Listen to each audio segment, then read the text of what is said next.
The Holy Gospel according to Luke. Now on that same day, the day of the resurrection, 2 disciples were going to a village called Emmaus, about 7 miles from Jerusalem, and talking with each other about all of these things that had happened. While they were talking and discussing, Jesus himself came near and went with them, but their eyes were kept from recognizing him. And Jesus said to them, "What are you discussing with each other while you walk along?" They stood still, looking sad. Then one of them, whose name was Cleopas, answered him, "Are you the only stranger in Jerusalem who does not know the things that have taken place there in these days?" He asked them, "What things?" They replied, "The things about Jesus of Nazareth, who was a prophet, mighty in deed and word before God and all the people, and how our chief priests and leaders handed him over to be condemned to death and crucified him. But we had hoped that he was the one to redeem Israel. Yes, and besides all this, it is now the 3rd day since these things took place. Moreover, some women from our group astounded us. They were at the tomb early this morning, and when they did not find his body there, they came back and told us that they had indeed seen a vision of angels who said that he was alive. Some of those who were with us went to the tomb and found it just as the women had said, but they did not see him." Then Jesus said to them, "Oh, how foolish you are, and how slow of heart to believe all that the prophets have declared. Was it not necessary that the Messiah should suffer these things and then enter into his glory?" Then beginning with Moses and all the prophets, he interpreted to them the things about himself in all the scriptures. As they came near the village to which they were going, he walked ahead, as if he were going on. But they urged him strongly, saying, "Stay with us, because it is almost evening, and the day is nearly over." So he went in to stay with them. When Jesus was at table with them, he took bread, blessed and broke it, and gave it to them. Then their eyes were open, and they recognized him, and he vanished from their sight. They said to each other, "Were not our hearts burning within us while he was talking to us on the road, while he was opening the scriptures to us?" That same hour, they got up and returned to Jerusalem, and they found the 11 and their companions gathered together. They were saying, "The Lord has risen indeed and has appeared to Simon." Then they told what had happened on the road and how Jesus had been made known to them in the breaking of the bread. This is the gospel of the Lord.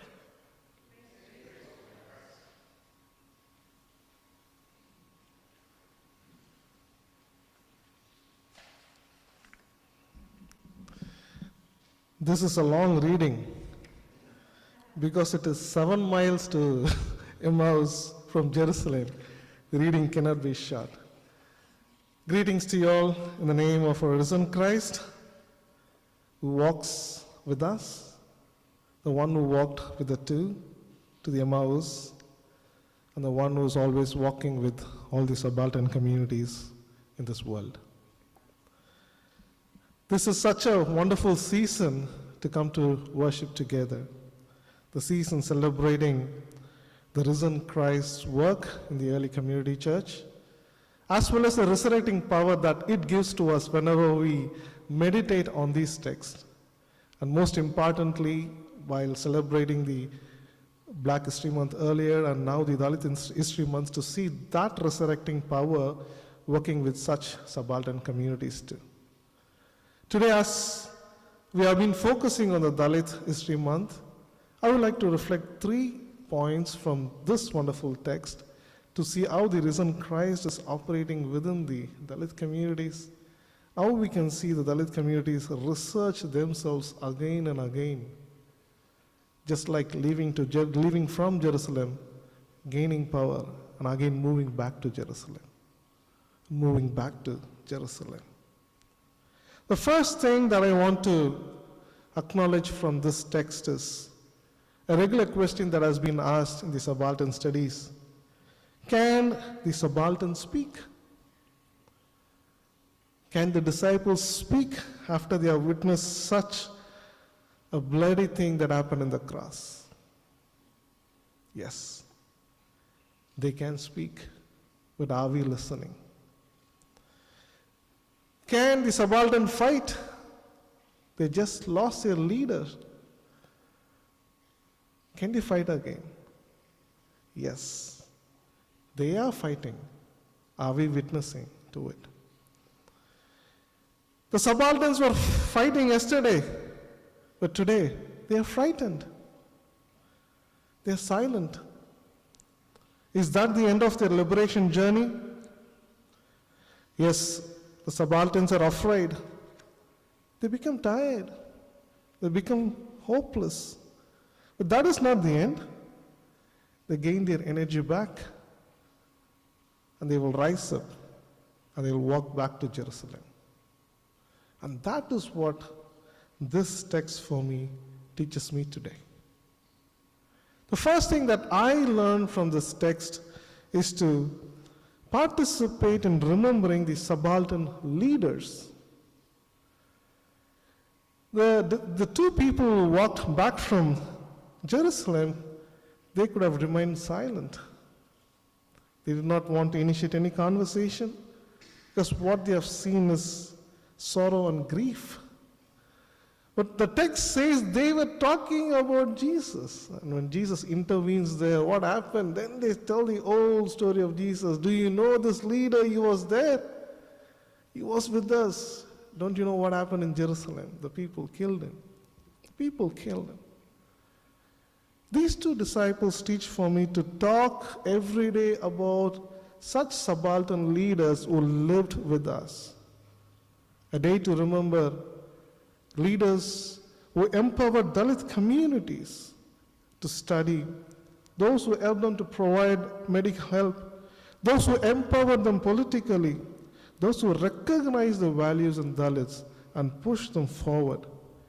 Those names should be mentioned here, and those names should be always celebrated and talked about. When I first came to New York in 2015 for my studies, I was struggling a lot to cope up with the American system. One day I realized that in front of my seminary, Union Theological Seminary, is the Columbia University where Dr. Ambedkar studied, a great Dalit leader, and his picture is there in the posters there. I just took a walk to Columbia University, and I was just thinking about how this leader would have struggled to study here. I had good scholarship, he didn't have. I had good food, he didn't have. But his perseverance and his story that day, I talked about it within myself, and that energized me. That energized me. And this is a day we need to remember many subaltern leaders like that, not only in the Dalit communities, but in all the communities. Their sacrifices, the way things they have taught to us, and especially all the hope that they have given to us and the path that they have set to us. This is a day to remember as those two were remembering Jesus, who was just crucified for them, and now their story is lost. The second thing that I learned from this text today to reflect upon is to celebrate the subaltern processing. We either talk about the suffering experiences of Dalits, or we sometimes talk about the excellence of Dalits, the achievements. But in this journey, there is a processing that is happening within the Dalit communities. They process it. That is something which we need to pay attention to and to celebrate that process. In this story, I see how these two friends of Jesus are processing their sorrow. There is lamentation, there is blabbering, There is a clear social analysis. They killed Jesus there. He was a righteous man. There is a clear argument between what is just and unjust. And yet, there is less courage to address that concern. And in Dalit processing, this is always there. That I feel could be there in other subaltern communities too. We are not always logical in thinking, as might the colonial Western world would have taught us. Everything should be in logic. One formula to the other, you go to the result. No. We circulate in thinking. Sorrows, pains, and joys come and go again and again. We are cyclic. We speak about the great things that Jesus has done. Then the sorrow comes in between. Then this moral analysis comes in between. Again, we go back to sorrow. But finally, we end up in this process to empower us. I see that beautiful process happening with these two disciples.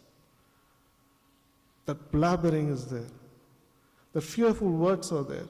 That moral anger is there. But yet, they are processing it. They are processing it. They are processing it. One beautiful methodology that helps me to understand this subaltern processing is Eco-Womanism by Melanie L. Harris, something that I learned in LSTC. She talks about how the African and Afro-American women in the US process their ecological struggles.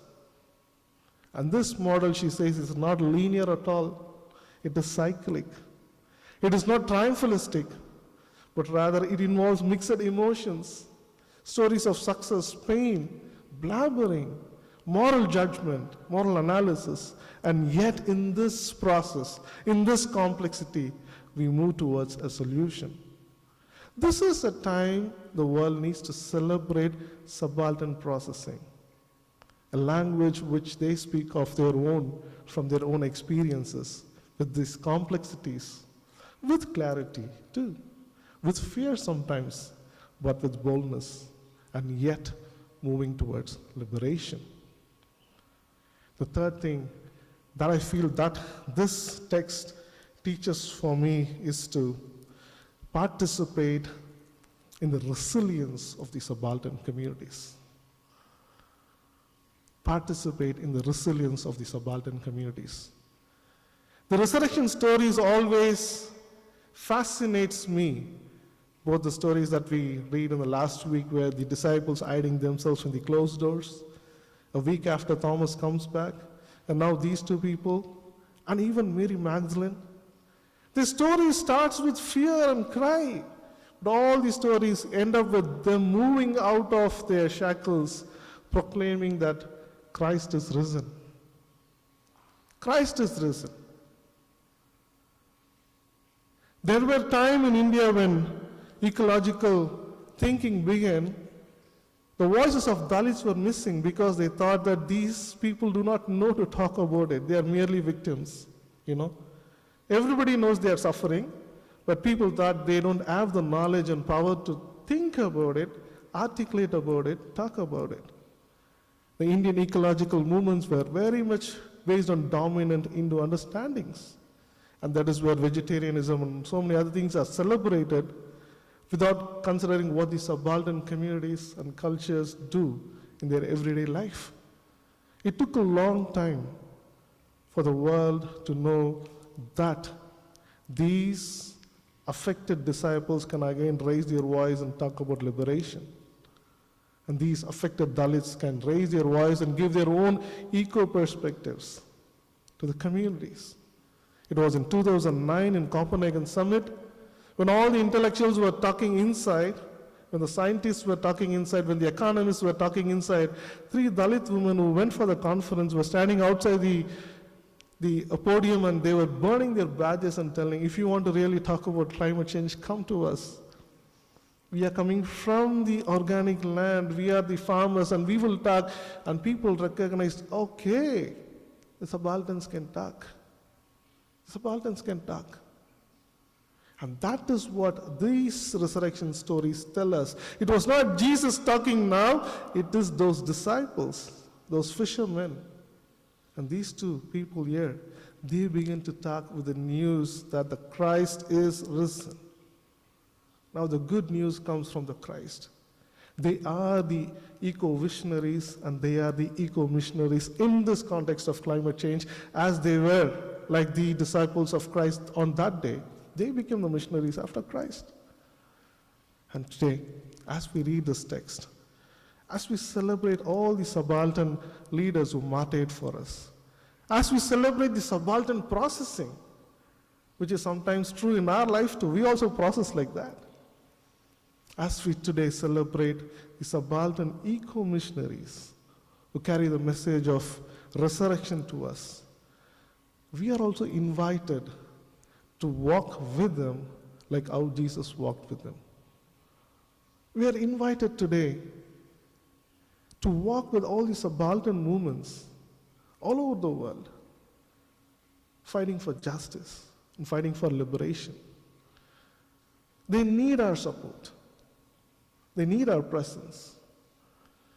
Not to merely lead them, but to facilitate with them, to share our energy with them, to share our confidence with them. When we walk with them, we will also experience that Christ is walking with us, and Christ is walking with them, and Christ is always empowering us to fight for injustice in this world. And that is what we can envision in many, many subaltern movements and protests, that Christ is in their midst as their companion, empowering them and making them the messengers of resurrection. And today, we are invited to take that walk with all these subaltern communities. May God bless these words. Amen.